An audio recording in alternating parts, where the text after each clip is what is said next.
Creepiest Doorbell, camera clips that will make you never open your door again. Part 2, The Phantom by the Door. Laura had always dismissed the idea of ghosts as mere superstition, the stuff of campfire stories and late-night horror films. But that was before she received an alert from her Ring doorbell camera one quiet evening that would change everything she thought she knew about the world. It was around 11:30 p.m. when the notification popped up on her phone. Motion detected at your front door. Her first thought was to ignore it. After all, it could just be a passing car or an animal. But something inside her stirred. Maybe it was the quiet of the house, the stillness that made the night feel heavier than usual. Maybe it was just curiosity. Either way, Laura opened the app, half expecting to see nothing more than an empty porch. But what appeared on the screen sent a chill straight through her spine. The porch was empty. But just as she was about to close the app, something caught her eye. A faint, almost imperceptible figure began to materialize in the frame. It was a translucent shape, moving slowly towards her front door. The figure had no distinct form, no clear features, just a hazy blur drifting unnaturally in the night. It was almost like watching fog drift across the yard, but it didn't belong. It wasn't natural. Laura stared, her finger frozen over the phone screen. What was it? Her mind raced to explain it. A trick of the light, a bug on the lens, maybe a reflection. But the longer she watched, the more she realized it wasn't just a simple error. The figure seemed to float, its movement eerie and deliberate, as if it were aware of her watching. As it reached the door, something strange happened. The figure stopped directly in front of the camera. Then, almost as if responding to an invisible force, it turned, its shape blurring and flickering, as though it were reacting to something unseen. Laura's breath hitched. The figure didn't just pass by. It was aware of the camera. She could feel its presence seeping into her very bones. The same sensation one might experience if someone was standing behind them, watching without a sound. Her heart began to race. Was it a prank? Could someone have somehow manipulated the camera feed? Laura quickly glanced around her living room, half expecting someone to be standing there, grinning. But no one was there. The house was quiet. Only the sound of her own quickening breath filled the air. Suddenly, a motion flickered again. The figure, which had stopped at the door, was now moving. Laura's eyes widened as she saw it turn back towards the sidewalk. But as it did, something happened that she hadn't anticipated. The man who had been standing just beyond the yard, Ethan, the stranger she had noticed earlier, suddenly turned his head as though he had heard something. His eyes, wide with surprise, locked onto the spot where the figure had been. His expression twisted in confusion, then fear. Laura's stomach churned. It was as if the figure wasn't just something on the screen. It was there in the physical world, affecting everything around it. Ethan backed away slowly, shaking his head as though he was trying to make sense of what he had just witnessed. Then, without another word, he turned and fled into the shadows, disappearing down the dark street. Laura's phone buzzed again. This time the alert said, "Motion detected at your front door." She didn't know what to think anymore. The figure had vanished, but the unease remained. The air in her home felt colder, thinner.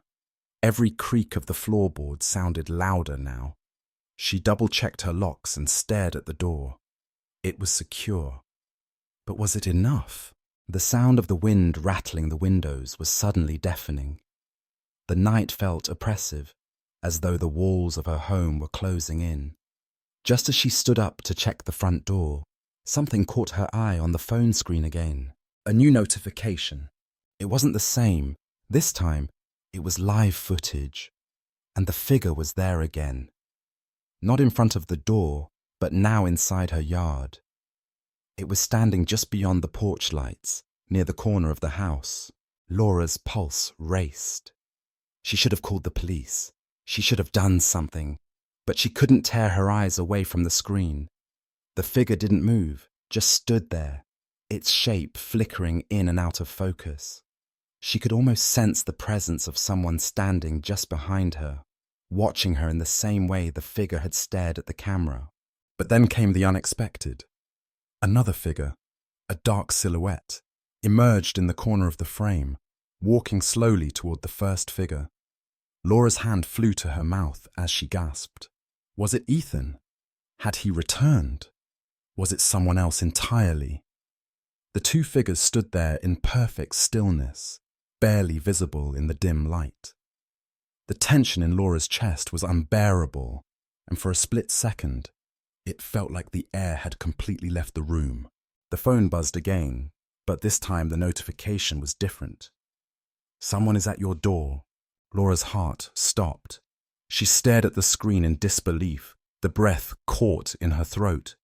She had just witnessed two figures standing on her porch, yet now she could hear the unmistakable sound of footsteps on her front steps. Someone was at the door. The hairs on her neck stood on end. The camera feed showed nothing but a shadowy silhouette standing directly in front of the door, blocking out the faint light from the porch lamp. Her pulse pounded in her ears. She felt paralyzed, too terrified to even move toward the door. The figure knocked 3 times, slow, deliberate, and loud. The silence that followed was deafening. Then the voice came. "Laura, I know you're in there." The voice, low and raspy, sounded eerily familiar, as if it were trying to recall a name it hadn't used in years. It was the last thing she expected to hear, the voice of someone she had once known. But how? Who was standing outside her door? How could they know her name? Her hand trembled as she grabbed her phone, her mind racing for answers. Was this a game? A prank? The figure still stood there, unmoving. The whispering voice continued, now almost mocking. "I'm just trying to help, Laura. Just let me in." Laura's knees felt weak as she sank into the chair, clutching the phone to her chest. The room around her felt colder still, like she was no longer in control. The knocking continued, growing louder. Something inside her broke. This was no longer just a strange occurrence. It had escalated into something far more sinister. With the shadowy figure still outside, and the voice still echoing in her mind, Laura knew one thing. Whatever it wasn't just a figment of her imagination. It had followed her into her home, and it was not going to leave. Not without her. As Laura stared at the empty porch, her mind raced with questions. What was that shadowy figure?